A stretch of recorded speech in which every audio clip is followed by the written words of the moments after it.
Indian equities have been ranked outperformers across the globe, when you compare major global indices, with the Nifty surging as much as 9% despite the recent turbulence that we have encountered in the market, which started on last Friday, that is 26th of Feb 2021, when we had the worst day since 18th May 2020 as well. Despite all of that, the Nifty has managed to surge more than 9% for this year itself, and today morning also the gap down was immediately bought into and we had a short covering rally as well. But it's not just India. If you look at some of the other Asian indices as well, those have been outperformers. You have the Hang Seng, which has given you nearly 8% return. The Nikkei 225 has given you more than 5.5%, and the Kospi also has given you about 5%. So it's Asia that has combined outperformed the entire world itself.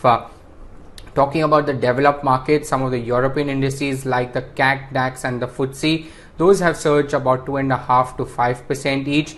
And then you have the American indices, Dow Jones along with S&P 500 and Nasdaq, which has surged about 1 to 2.5% each, while you have the Shanghai Composite, which has lagged in trade and surged just about 1.5%. Now, coming to the recent turbulence that I was referring to, there has been a smart recovery from most of the Indian indices as well. The Nifty Metal Index has surged more than 7% from the low point of last Friday.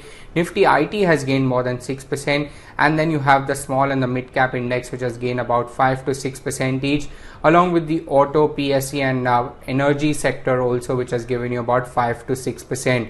As far as the frontline indices are concerned, you have the Nifty along with the Nifty Bank, which has given you 5% positive return from the low point of last Friday. And the ones those have lagged in trade are the Pharma, PSU and FMCG indices, which have returned 4% apiece during the same time.